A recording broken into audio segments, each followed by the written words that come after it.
This episode of The Business of Agriculture is brought to you by Nori. Feeling left out of carbon markets? Nori is a carbon removal marketplace that welcomes early adopters of regenerative farming. We work directly with farmers to enter their data and project their carbon credits, which the farmer owns and sets the price on. Nori is the marketplace, not the middleman, so farmers get paid directly once their credits are sold. We believe that carbon credits should be an asset the farmer controls, not the rights that they sell. To learn more on how you can enroll your farm, visit nori.com/growers. And if you are a company looking to get involved with carbon markets, reach out to hello@nori.com. Nori, a carbon marketplace for early adopters. Visit nori.com/growers.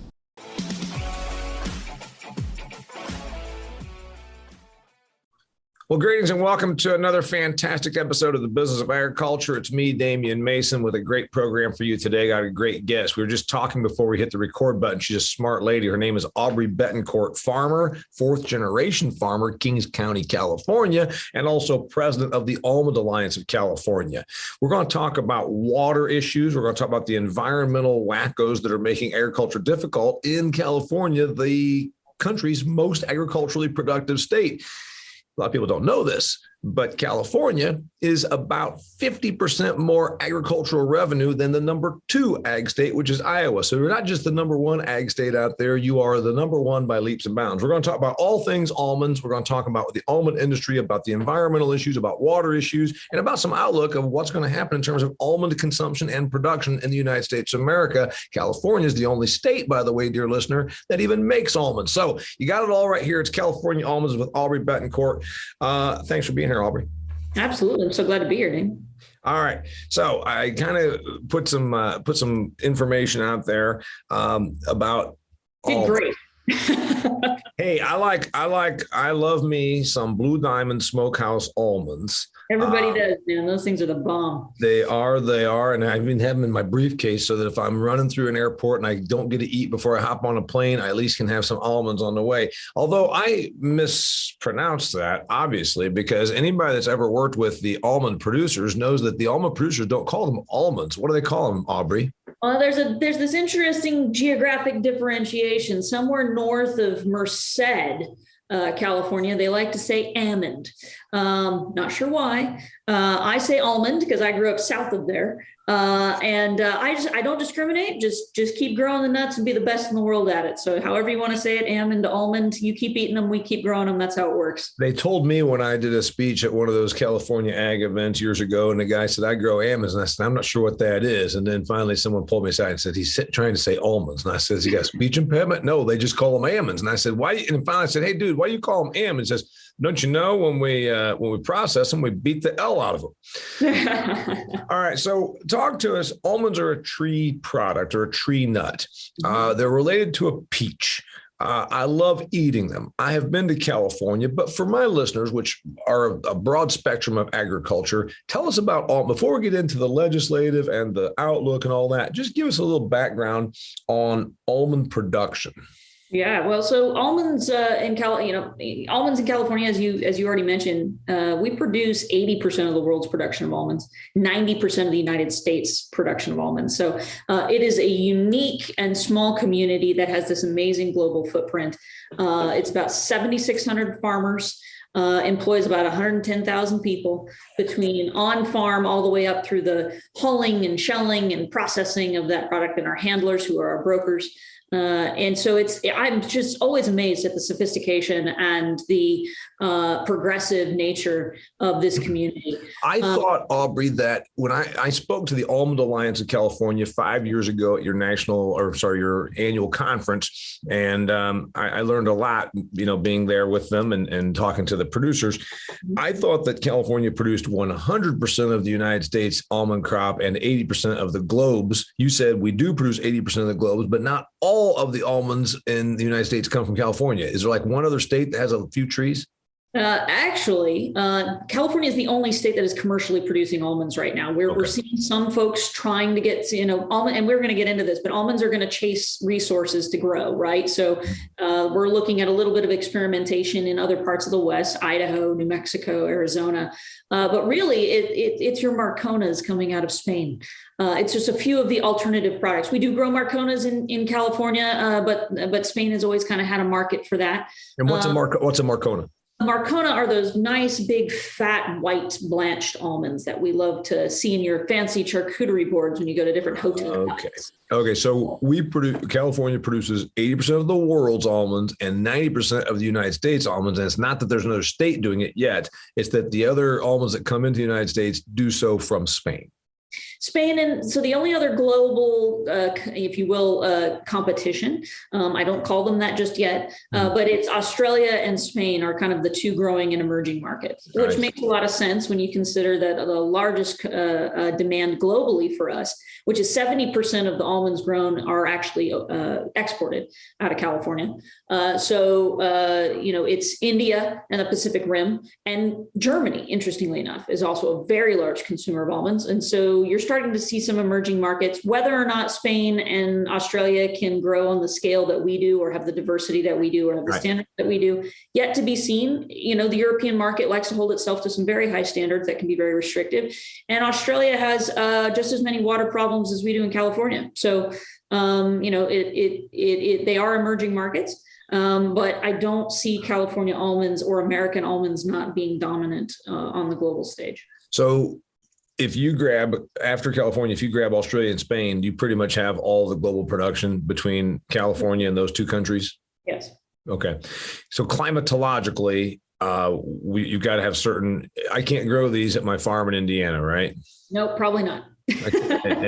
and tell me about, I said that I know they're related to a peach, because if you look at an almond before it, and you can correct me here, it's got a shell and a hull. Am I right? There's the shell, the hull, or the hull and the shell, and the nut. So kind of walk me through that and tell me how it's related to a peach, because the person that's listening says, Damian, you even know what you're talking about? A peach is a fruit and got fuzz on it, and almost a nut. Tell me about this. I'll walk you through all that. So first, let's start with the climatological component to this. Why only 3 places in the world are we able to commercially produce this product? Well, it's because of a very unique geology, a very unique climate, which is that truly Mediterranean climate. So if you look at the latitudes in the central San Joaquin Valley of California and you draw it straight across the map, you're going to find Spain falls in that exact location, that same band. So you're looking at a very unique climate. And then you jump to the southern hemisphere, you have a very similar situation, almost identical, mirrored on the southern hemisphere with Australia in that regard. So you're looking for that very unique Mediterranean climate. You add then the soil components of California and the Great San Joaquin Valley, which runs about 800 miles long, 50 miles wide, has this amazing soil content, this loamy soil that was created by glacial runoff over millennia that created, Yosemite then fell down and created this amazing valley. It has great mineral content. The soils are wonderful, has a great aquifer for water as well. So you have California as this one of only a handful of Mediterranean climates around the world that you can actually generate an economic revenue off of, which is why California is also the largest agricultural economy in the United States. And has over 400 commodities grown here at a commercial scale. I spoke to the California Farm Bureau convention in December of 2021, and they made sure that I knew that about 426 or over 400 agricultural commodities produced there. Now, almonds are among the top 3 or 5 of the dollar amount of ag revenue out of California. Am I right? Absolutely. So, and actually out of the world, or out of the nation. So we are the number 2 commodity in California for agricultural products. Number 1 is still dairy, interestingly enough. We're right behind them at almonds. And then actually, nationally, and this is where I like to flex my muscle, I'm an unapologetic California farm girl. I love talking about how we are a diva. We grow this many commodities. We can grow 365 days a year. And yes, we are the largest ag economy that everyone forgets about. But even more so, I'm going to brag again. Almonds are the number 1 specialty crop export of the United States. Right. So this is a small niche community with this massive global footprint. Yeah, 7,600 farm operations, I think is what you said. 7,600 farm operations essentially produce 80% of the whole world supply of almonds. And you're not talking about small dollars. You're talking about some pretty amazing dollars. All right, Aubrey, do me a favor.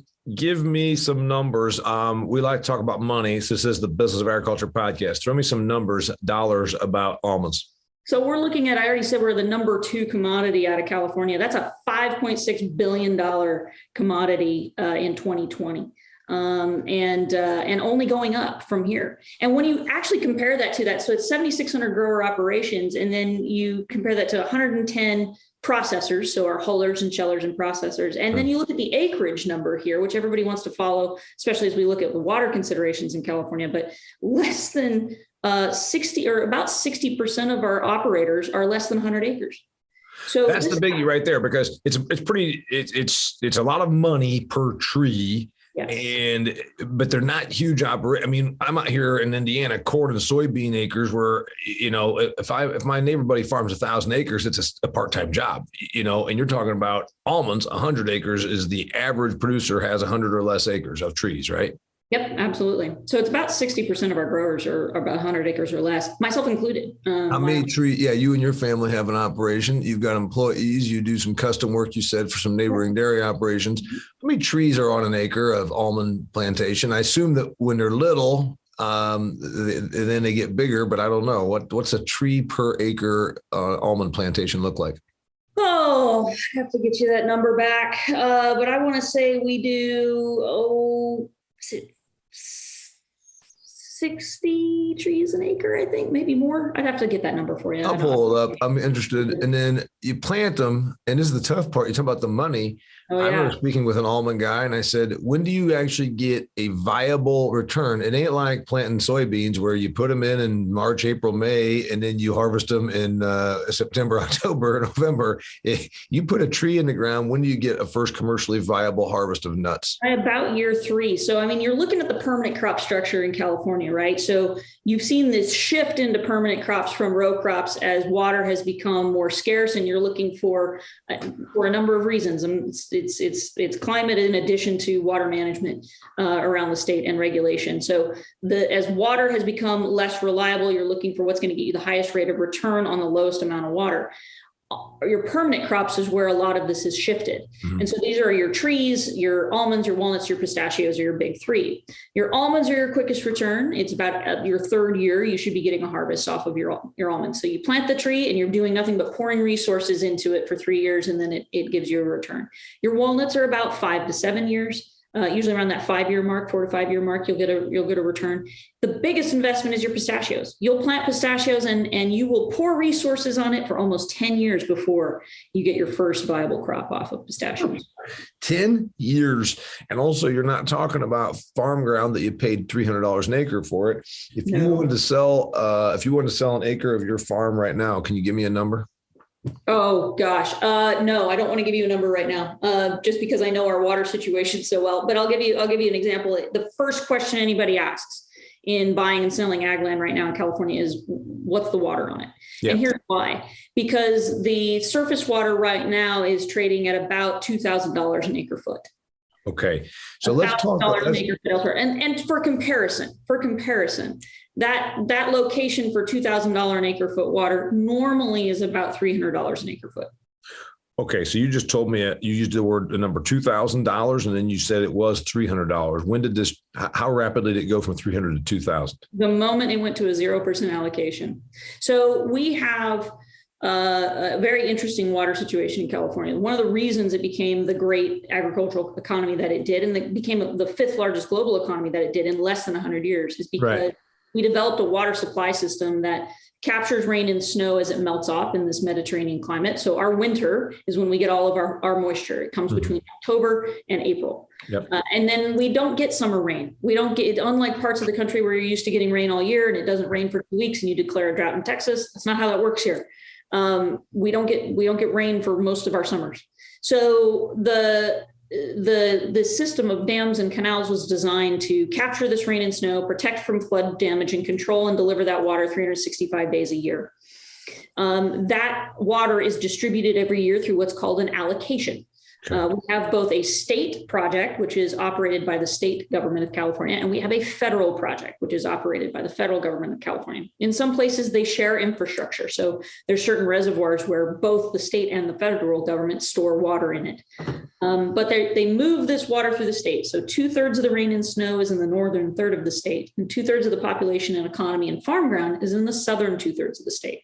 So the entire system is predicated on grabbing that water in the north and delivering it down to the south, storing it and delivering it down to the south. The system is designed to hold about 3 years worth of water. So it also is a drought resilience mechanism designed over 100 years ago. I mean, this was the brilliance of this system, provide water for at least 3 years.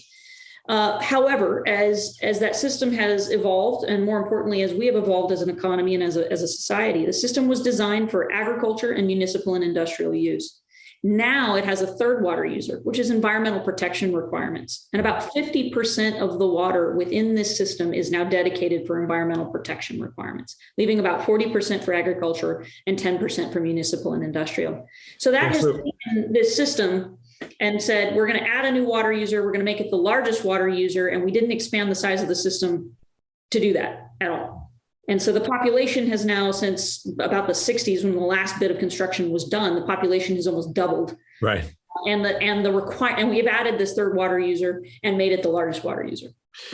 So this is a real challenge. This is one of the main things we want to get to, is that you're being starved. I had a guest on this very podcast about a year ago, and we talked about money and we talked about numbers. And again, this is interesting. You went right to water when I asked you about dollars per acre, because what this guy told me, that he's with Ag America Lending, and he said, and this is anecdotal, I guess, from him, you tell me that we've seen land in California that maybe went from $25,000 or $30,000 an acre to 10 or less because of water restrictions. So is that really happening, where we're seeing an erosion in property value because of just the water lack of availability? Yes. Okay. Short answer is yes. And it's going to continue to change. And here's why.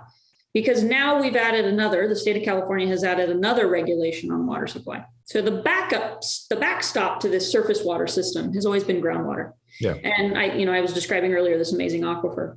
That aquifer actually was overdrawn until that surface water system was developed and put online. The ability to deliver water 365 days a year with this continuous development of new supply recharged that aquifer to pre-project levels in less than 50 years. So the aquifer was made healthy very quickly, because it is a healthy aquifer when you're delivering surface water to recharge it on regular. But as the restrictions on the surface water delivery became less reliable, and what used to be 100% delivery is now reduced to, a good year in California is if you can get a 40% allocation. So if you get 40% of your contract, that's a good year.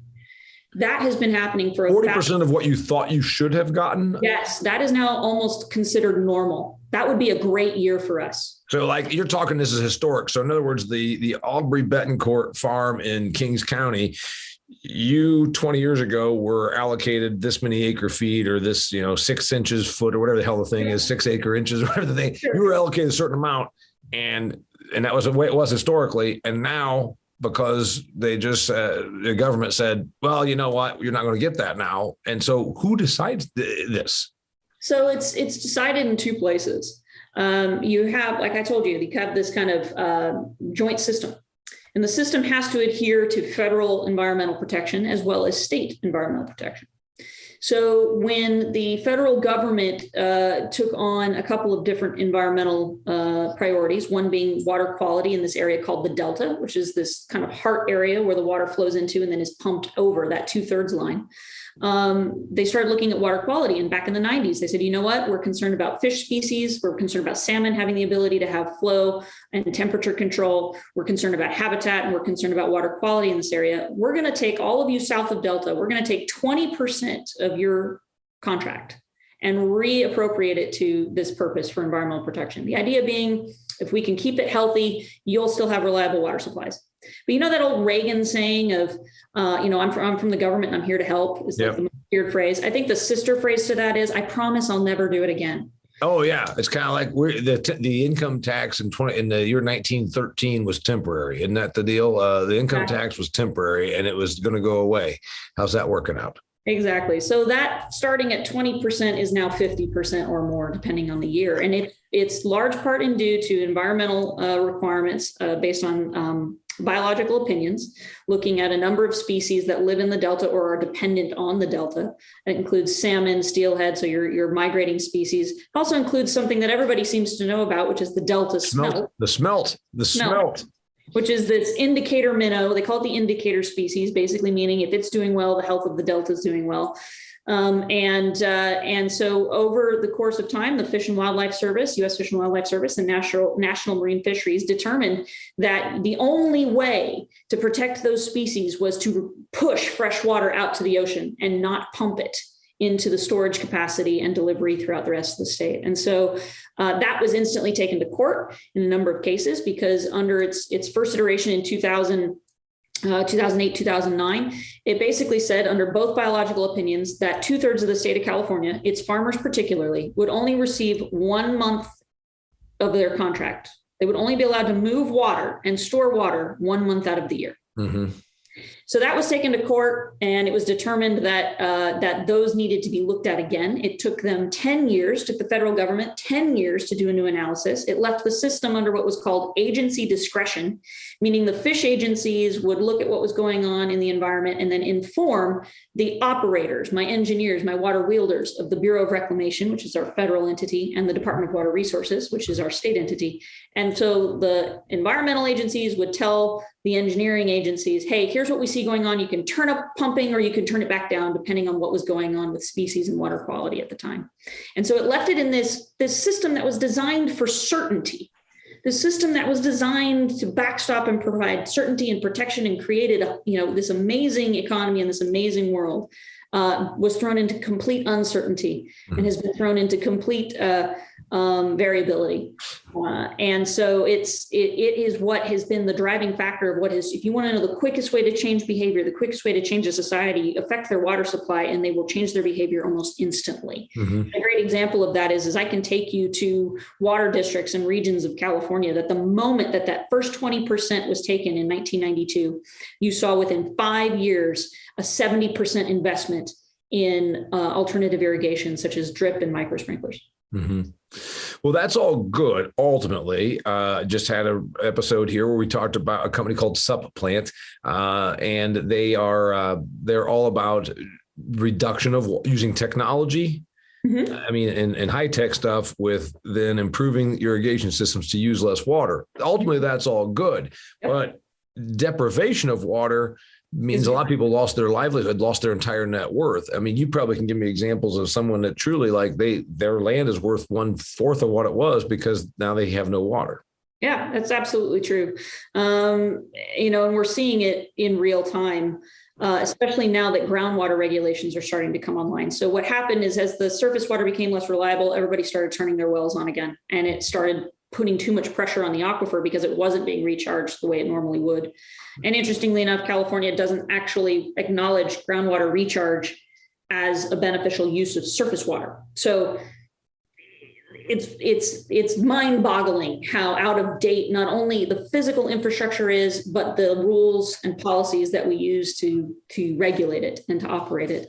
And so our farmers are really in this situation where if you don't have surface water delivery, and worse yet, if you're in an area what we call a white land, where you have no surface water contract, you are not connected to those two systems at all, and you're completely dependent on a well, you will likely be told this year, if not in the next coming years, that you used to be able to have 3 acre feet out of your well per acre per year. Now you'll have 1 or maybe 0.5 acre feet out of your well per acre per year. So they're going to be government regulation on how much you can pump. How's that monitored?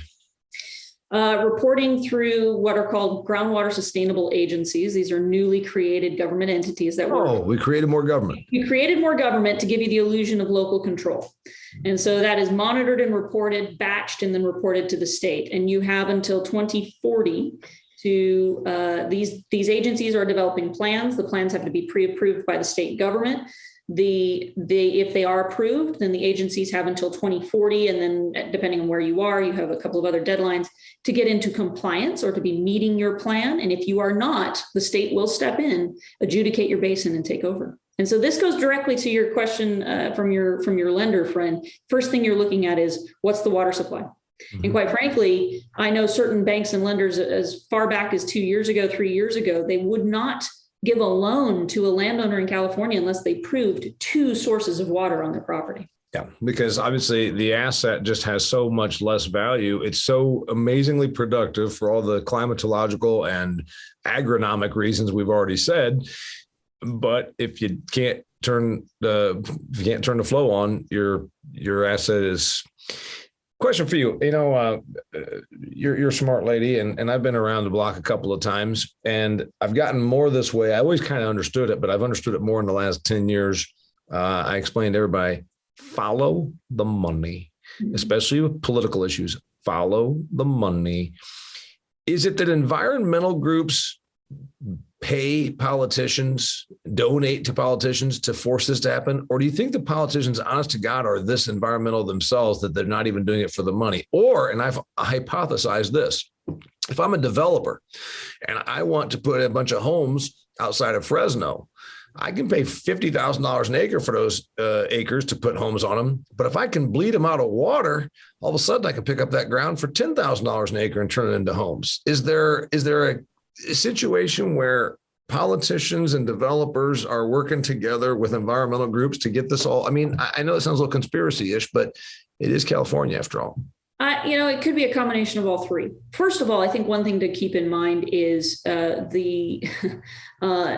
forget what the statistic is exactly, but I want to say 75% of the state's population lives between San Francisco and Los Angeles. They're completely coastal. And it is a completely urbanized environment. So I think I would draw back to the urban-rural divide, which we see this nationwide. It's not. Oh, sure, right. So I think you have that problem. You have an agricultural economy and community that is this giant powerhouse, and yet it's 1.5% of the nation's population. There is no relationship with our consumer anymore, almost. And the relationship that we have is completely through our food companies, which isn't a bad thing. And I actually think I'm a little hopeful with some of the trends towards wanting transparency and understanding and accessibility, but we have definitely lost that connection and lost that idea that the farmer is of value, not just this romantic idea, but that the farmer is of value, and as such, the inputs needed for the farmer are of value. And we have somehow detached from this concept. And so we somehow have forgotten it takes water to grow things. It takes fertilizer to do things. It takes land to do things. It doesn't mean that we can't change cultural practices and become the best. And quite frankly, Californians are the best in the world, in my opinion, in terms of utilizing the resource in a economically and environmentally beneficial way, an environmentally conscious way. And we have figured out how to, especially in the almond sector, we have figured out how to monetize that and figured out how that has become a premium for who and what we are and how we develop. And we can still become the large powerhouse that we are, still doing these practices. That being said, to your point on the political aspect of this, you have the rural urban divide. I think that's one part of it. I think we have this loss of, and I don't have all the answers. This is something that I'm sure you and you're speaking and this audience thinks about all the time, which is, losing this connection with our consumer and the value of agriculture in our society. I think it comes back to, like you said, follow the money and follow the votes. The urbans this is why going to a direct election would be dangerous. You only need to win 8 cities.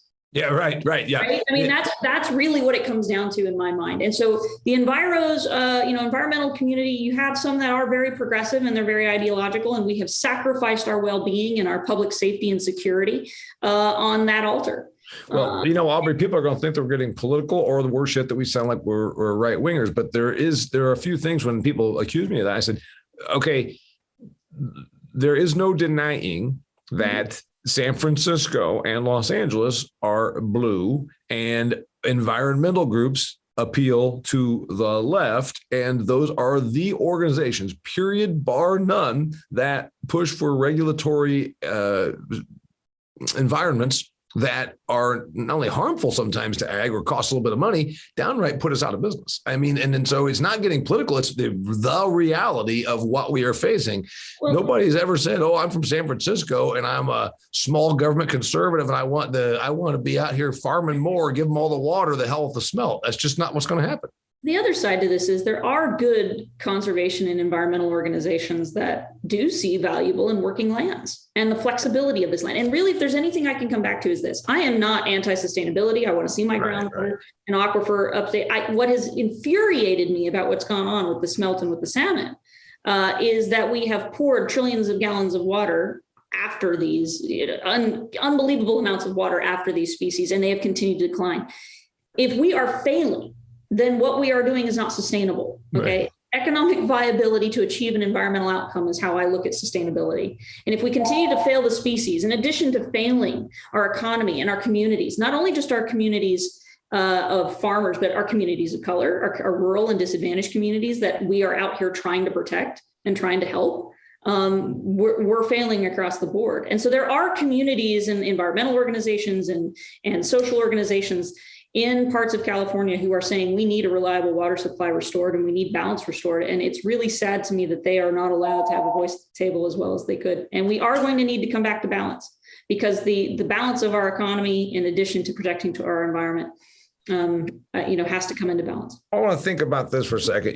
We in ag, we do a lot of preaching to each other and telling each other how good we are. And I get some pretty good applause that I can get on media and I can talk to a broader customer base about what you're talking about.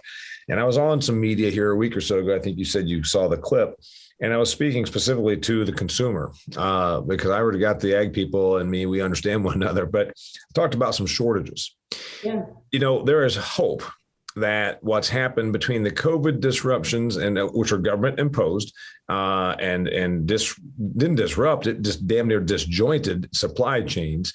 And then followed by this Ukraine-Russia situation, I have an optimism that I have not had in a long time that finally our consumer might act. When I'm getting interviewed by Cheddar News to talk about wheat issues and what is going to impact the consumer at the grocery store, and I can tell them exactly what's happening, the consumer the last couple of years, maybe, and now the last month or two, is seeing this and saying, "Oh crap, I just always took this for granted. I never even thought about the fact that I'd show up and there wouldn't be any almonds." Mm-hmm. And so we might be in a good situation there. Aubrey, what's your perspective? Yeah, I think the American public and our consumer is finally knowing what it's like to be a farmer, where the thing that you want and you need, and the thing you need to do, the thing that you do, is not available to you. Mm-hmm. And it's not just the fun of, hey, I love the memes too, of where's my item, my tracking number, and it points to a boat off of Long Beach. I loved those memes. That was great. But this has now transcended that. Where this idea of, just the basic needs at the grocery store are not available to me. The basic needs to do my business, whether it's fuel, to drive to work, is not available to me, is now untenable from a financial standpoint. It is not sustainable for me. I agree. And I think there is an opportunity, if we can message correctly, if we can help them understand that we are part of the solution, that we want nothing more than to grow for them, that they have to be united with us in one, we do this for them, and two, we need them to help us find the resources we need to do this too. You had a problem that has nothing to do with the water issue, that's a big one, or government. You had a weather problem. 2-3 weeks ago, someone told me that we were going to have a big crop loss. And we've already got issues with supply chain. We've got wheat not coming out of the Black Sea area. We got consumers that are starting to say, holy crap, is there going to be a food shortage, which there actually will be, less in the United States than other places. Or we're going to have an almond shortage because of weather. So this year we did have a pretty extreme freeze event, and it hit right in the middle of bloom, which is the most important part for us. That's when our little nutlets get started. And so when those things burn, it's pretty rough. So looking at the state, we did pretty well in the southern part of the valley, didn't quite have the freeze hours that we did in the Sacramento and northern areas. And so we are experiencing some pretty severe damage up there. We'll have a better assessment of that damage here when we have what's called the drought. So once everything falls and our leaves come on, we'll know a little bit what that was. But I am predicting a disaster order being declared very shortly. So what's a disaster look like in terms of the actual result? Does it mean that we have, if California is making 80% of the globe's almonds, did we lose 1/4 of our production? I mean, I know you can't say this too soon. Yeah, we did lose almonds, is what I'm hearing. Lost almonds, yeah. No, look, I'll I'll give you examples. I immediately contacted all of the counties. I immediately contacted growers in all of those counties and said, give me your numbers of what you see is burned. And anyone in the Sacramento area lost anywhere from 80 to 100% of the samples they pulled. So I'm looking at a total wipeout in certain areas, yes. Okay, so we're looking at a total wipeout in areas north. And so it could end up being 25 to 50% less almonds? Yeah, could be. I would put it in that 25% range, maybe more. The tree can trick us, so we'll see. When do we start harvesting these? We'll start harvesting at the end of July, beginning of August. My favorite thing is, as a dairy farm kid from northern Indiana, where we don't have nut trees, is when I first went out there and saw help me out here to the listener that's learning about this. You got these almonds come on, and you said we start harvesting when? August? Yep. Okay. You take a device and go up there and shake the shit out of the tree, don't you? Oh yeah, it's the coolest thing ever. So they look like, you should post a video. I'll send it to you. Our shakers look like little Star Wars vehicles that fly around the orchard underneath the canopy of the tree. They're these little reinforced tanks with a giant claw in the end. They grab the tree trunk, they put down feet, they lift the tractor up so the wheels don't move, and they shake the shit out of the tree and all the nuts fall. Yeah. And then with little sweepers. And you go through the sweeper, which in our part of the world, meaning northern Indiana, they would use to clean off the snow off the sidewalk. So it's essentially it's a sweeper on the front of a machine, and it goes down the rows and sweeps all these almonds into the end. And then what happens? We pick them up and they go into an augered conveyor belt. Pick them up, get vacuumed up, don't they? We can vacuum them up. We vacuum them up and into a conveyor, drop them into a gondola, depending on how you want to do it. There's a couple of different ways. So it goes into a truck. Like you were talking about earlier, yes, it is part of the peach family, and most almonds are actually grafted onto a peach rootstock. And so you have the hull, the fuzzy hull, the shell, the hard shell, which looks like a peach pit, and then inside is the nut itself, the almond itself. And so each part of that is actually consumable. The hull is used for feed. It's a great source of sugar and protein for. Yeah, they use those for livestock rations. Livestock, right? Yep, absolutely. The shells can be processed into. Actually, they're using them in plastics as a reinforcement for plastics. They can be used in that, and then of course, very fibrous. It's very fibrous, and in fact, I heard maybe some landscaping application, bedding for cattle. Bedding for cattle. It has a lot of uses. So every aspect of the almond actually is usable. And now, I mean, just to be climate smart, if you will, we actually are doing what's called whole orchard recycling, where we'll mulch the entire orchard when it ages out and work that back into the ground. And we're sequestering 2.6 tons of carbon per acre when we do that. Time to start selling the carbon credits. Are you optimistic that when you and I talk in a year or 2 or 10, that the Almond Alliance of California and your members are going to still be celebrating? Or are you saying, I'm afraid that these environmental regulations are going to push us further and further to where we got to go somewhere else? We're going to take our money and go to Spain. Yeah. So here's what I think. Someone actually accused me of being paid to be optimistic. And I was like, why can't I just be bullish? This is like I said before, this is incredibly progressive and sophisticated industry. Yep. I do see challenges ahead, especially the shipping challenge is kind of throwing me off a little bit in terms of if I were to speculate. Water-wise, I think almonds are still dominant in California. I think we do have growing challenges from Spain and Australia, which the shipping, I think, is actually more affecting us there than the growing. Our water challenges, almonds will follow the water. They will find land that has secure water. And so I see maybe acreage dropping a little bit, but not terribly.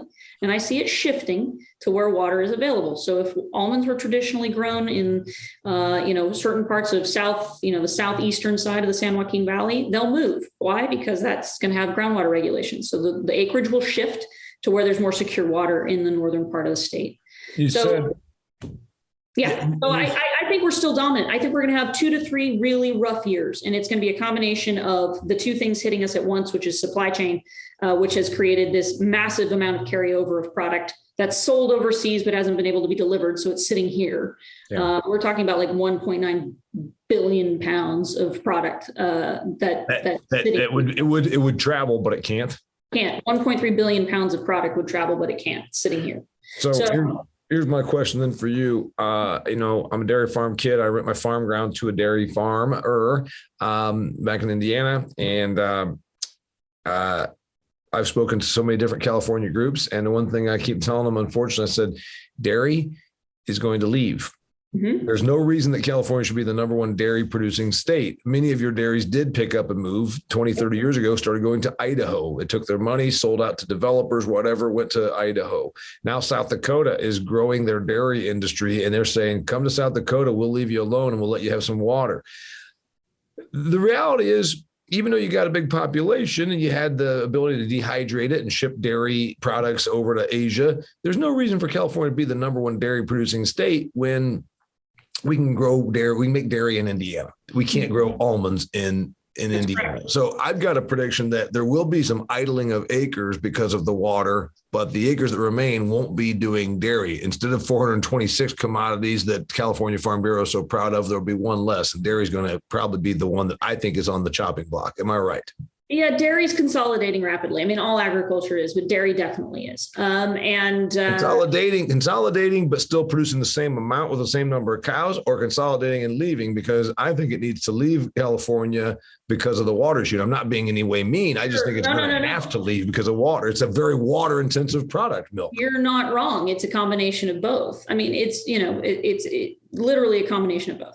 So, I think you're right. So, part of me is, I'm about to be the number one commodity in California, but I mean, that's kind of sad. I don't want to see someone go down as a way of my coming up, right? That's not fair, but, and not cricket really, but, and I don't think you're wrong. I think what's going to happen is our orchard lives will get a little bit shorter. We'll take them to full production, but, open land in California is about to be very valuable because of the versatility of it. What's going to happen is you won't farm 1,000 acres. You're going to farm 800 acres and leave 200 fallow to meet your groundwater requirements. So you're going to shift the water that you would have put on a row crop so to keep your trees alive, depending on the year or whatever may be going on. Open ground becomes very valuable because of its flexibility. As a permanent crop, that becomes a concern, right? So how does this affect the permanent crop side? I think you're going to see, because of the economics of it, it's going to be about balancing your portfolio between permanent crops and open ground to give you the flexibility to have the water on your property or in your accounting to be able to keep the trees viable for as long as you can, bring them to full production, and then looking for those alternatives to reimagining our assets, both from the ground itself and the resources that it provides. I actually think there's going to be awesome opportunity for conservation and habitat. And this idea that fallowing does not have to be permanent. There's this prediction that California is going to fallow another 1.5 to 2 million acres as a result of groundwater regulation. We've already permanently fallowed about 1 million acres since 1992 when our surface water started being reduced. So those acres, and we think of fallow, we think, okay, it's going to lay there fallow for a year and then we're going to gain the moisture. Like in the Pacific Northwest, in the Northwest, they'll let ground sit to gain moisture and then plant a crop every other year. Right. You're talking about this stuff's been sitting there for 30 years. What happens? It grows up in sagebrush and then all of a sudden it's for jackrabbits. What happens? Yeah, it could do that. There's definitely a push for rewilding landscape. The irony of which is let's build a wetland on something that didn't have water, which is why we're not farming it. That's a problem. But this is a literal conversation we're having. But that doesn't, I don't want to poo-poo it too much. I think what's going to happen is, yes, we are going to see acreage taken out of production as a result of increased regulation. And we know that'll happen. But does it have to be permanently retired? I don't think so. I think we have, this goes back to the sustainability goals that we set for ourselves. And if we can actually bring them into something that is achievable and economically viable, then you absolutely need farmers in order to achieve the environmental goals we're trying to achieve the habitat goals we're trying to achieve, to achieve the efficiency we're trying to achieve. Right. And I'll tell you, some of my urban members and partners actually do understand that. And they understand that we have to have land that's working, land that's flexible, and people that know how to do it. So here's my message.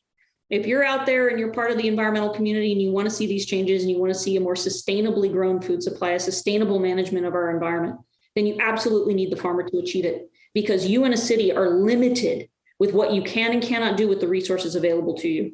So yes, are we going to see land go out of production in California? Yes. I don't believe it has to be permanent. I think we can have this idea that fallowing becomes a crop in our rotation, and we can create a really amazing, achieve some of these goals that we've been setting out to achieve. And I think the sooner the farmer can achieve these goals, as opposed to someone handing it to them and regulating them into it, the sooner we turn the dynamics around. And I'd like to see us in that position always.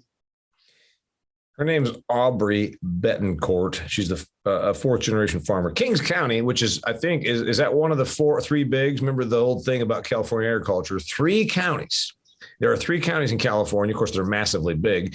They're like the size of Maryland or something. But there are 3 counties that each sell more agricultural revenue each year than like 25 states. It's remarkable. Is Kings one of them? I know it's Fresno, of course, and Tulare. And then is Kings or Kern or one of the other? Oh, interesting. So Kings is huddled by Fresno to the north and Tulare to the east. And then I believe it bounces between Kern to the south of us and San Joaquin to the north of us. Got it. Anyway, her name's Aubrey Bettencourt. Aubrey at almondalliance.org. Aubrey at almondalliance.org. If you want to learn more about almonds, they go to almondalliance.org. Is that presumably where they go? Yep.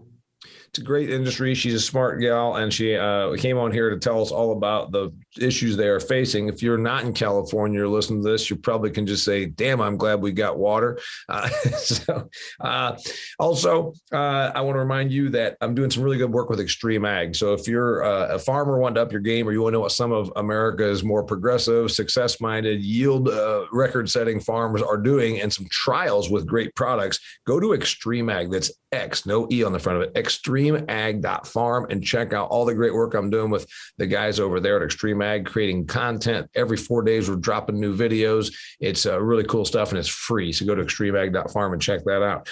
Aubrey, thanks a lot for being here. Appreciate your last thoughts. Anything you guys say on the way out the door?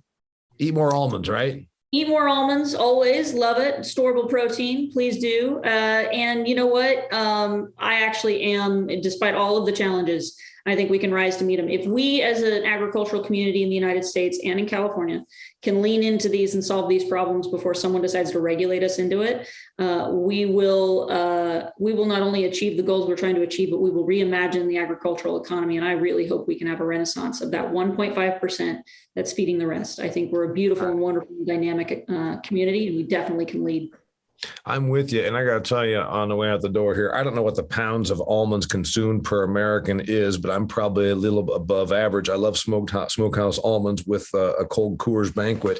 But I will confess, I do not drink almond milk. I'm a purist and a traditionalist when it comes to whole milk right out of the Holstein with 2 scoops of Nestle Quick dumped into it and stirred up for good chocolate milk. So you're okay with that, aren't you? I don't discriminate at all. So long as it's a great California product, you go for it. Anyway, eat your almonds and think of Aubrey when you do so, and think of those 7,600 California farming operations that are producing the almonds for you.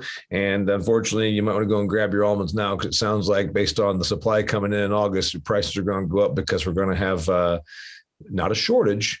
There's never a shortage, right? It's just a matter of supply is dwindled, so therefore prices go up. Anyway, thanks a lot for being here. Thanks, Aubrey. Thank you. Till next time, it's the Business of Agriculture.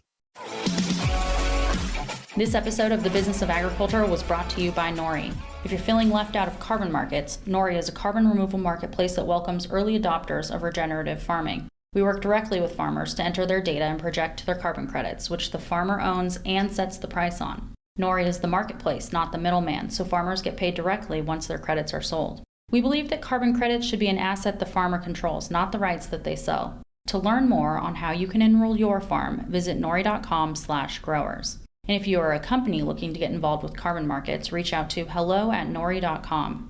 Nori, a carbon marketplace for early adopters. Visit nori.com/growers.